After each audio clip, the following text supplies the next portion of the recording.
Hello guys, it's always a pleasure to meet you for this moment of sharing.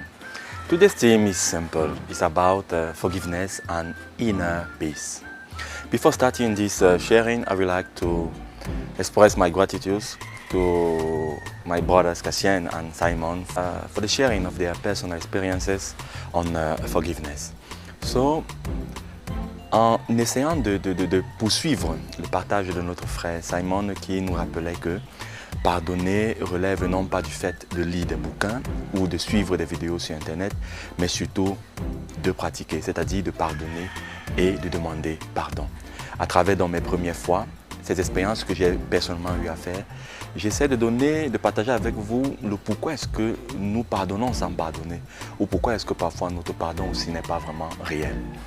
La première chose dont on peut éviter cela, c'est ne jamais prétendre n'avoir pas été blessé quand on l'a vraiment été. Je vais dire quoi? Je vais dire parfois il y a des personnes qui nous font du mal, qui nous font de la peine et quand ils nous demandent pardon, même quand on a été blessé, on fait semblant, on dit non, ah bon c'était rien, on laisse tomber, bon voilà et tout et tout. Et pourtant nous avons été réellement blessés.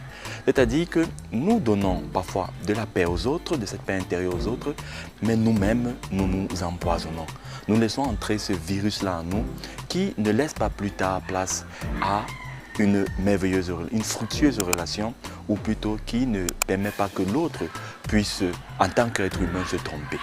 On a souvent vu, non, que lorsque quelqu'un, après nous avoir blessés, on dit l'avoir pardonné, mais lorsqu'il commet une autre bêtise, on s'enflamme comme un volcan. Et la personne est parfois aussi étonnée et dit, mais je pensais que c'était fini, mais on dirait que tu as encore quelque chose contre moi et tout et tout. Et bien simplement parce que on pensait avoir pardonné, mais on n'avait pas pardonné, surtout parce qu'on ne s'était pas donné cette paix intérieure en acceptant qu'on avait été blessé, ou plutôt on s'était fermé à l'accueil de la demande d'excuse de l'autre. On a prétendu être très fort, on a prétendu être insensible ou bien plutôt ne pas être fragile et voilà, la catastrophe est arrivée. La deuxième chose que nous aimerons partager avec vous, c'est être capable de ne pas avoir honte, de ne pas avoir peur, de dire à l'autre « j'ai besoin de temps ». Je comprends que tu as traversé un moment difficile, tu m'as blessé et puis tu me demandes de t'excuser. Mais personnellement, je ressens le besoin d'avoir un peu de temps pour avaler la pilule, pour que je puisse digérer ce que tu as eu à me faire. J'ai besoin de temps. J'accepte ta demande, mais pour que je puisse te pardonner, j'ai besoin de temps. Parfois, nous sommes très pressés à dire « ok, ça va, c'est bon, passons à autre chose ». Et pourtant, comme je disais tantôt, le venin est là et la relation, on le sent tout de suite que les choses vont ensemble, mais ça ne va pas. Il y a quelque chose qui manque là parce qu'intérieurement, il y a encore des blessures. Donc, dans cette deuxième chose, n'ayons pas peur de dire « j'ai besoin de temps ». La troisième chose que j'ai pu apprendre de mes premières fois où j'ai pu apprendre à pardonner, c'est celle-ci.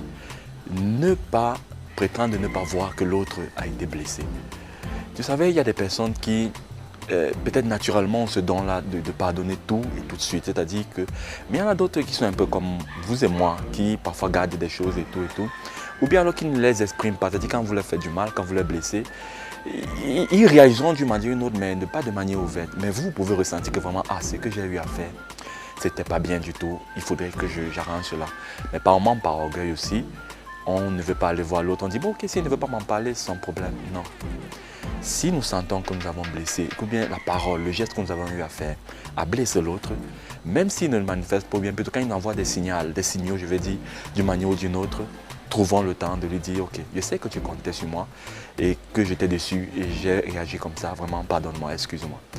Et sur ce, je me souviens également que sur ce point-là, dernièrement, j'ai dû disappoint one of my brother who was really counting on me. So I think I should go and meet him in order to ask him forgiveness. I really have to do that. So, la quatrième chose donc que j'aimerais partager avec vous, c'est le fait que en ne pardonnant pas aux autres, non seulement on ne se libère pas soi-même, mais on ne libère pas les autres.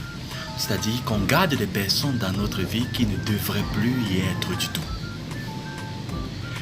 La vie est ainsi faite. Il y a des personnes qui entrent dans notre vie pour nous apprendre soit de manière positive ou de manière négative des leçons.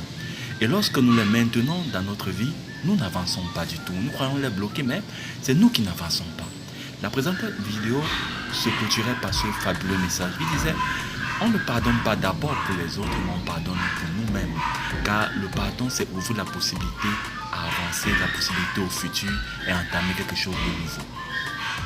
Alors l'expérience que j'ai eue personnellement, c'est l'expérience qu'avec un ami, pendant longtemps, quand j'étais encore à l'université, on a eu des embrouilles par rapport à une fille et tout, on ne s'entendait pas et tout. Ça a complètement bougé notre amitié. Et quand il m'a demandé pardon, j'ai dit, ah bon, ça va, c'est rien et tout, bon, ça va, laissons tomber. Mais je ne lui avais pas dit que je lui pardonnais. J'avais prétendu que bon, ça m'avait rien fait du tout et tout ça, bon.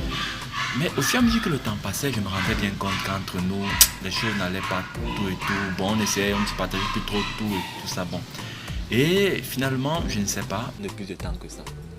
Alors, je ne sais pas ce que je lisais un bouquin, je ne sais pas ce qui m'était arrivé, mais j'avais écrit véritablement à cet ami, je lui avais dit, je te pardonne. Je me suis rendu compte que pendant toutes ces années, j'avais encore quelque chose en toi, en cœur, mais aujourd'hui, je te pardonne. Et j'ai senti comme une pierre qui m'était ôtée sur les épaules. Et je vais vous surprendre en disant que lorsque mon ami a reçu je n'avais jamais dit que je le pardonnais. Je disais, tu vois, allez, c'est rien et tout. Mais quand il a reçu cette réponse de moi, finalement, ce jour-là, je te pardonne, je peux vous dire que depuis ce jour, il ne m'a plus jamais écrit. On ne s'est jamais écrit et tout, même sur Facebook et tout. Alors ce jour, j'avais compris que non seulement je l'avais libéré, mais moi aussi, je m'étais libéré d'un poids. C'est-à-dire que par moment, nous voulons retenir des personnes dans notre vie, nous voulons les voir souffrir, nous voulons leur faire toujours nous demander pardon. Mais en fait, c'est nous qui avons besoin de ce pardon-là. Apprenons aussi à nous pardonner. Et ça sera le thème de la prochaine vidéo sur le pardon. Donc, on se voit la prochaine fois. Je n'ai pas voulu être long. Donc, on ira progressivement comme ça. Alors, si tu penses que cette vidéo, ou bien tu as d'autres expériences que tu aimerais partager avec nous, n'hésite pas à nous laisser un commentaire, de liker et de partager à d'autres. À une très prochaine fois.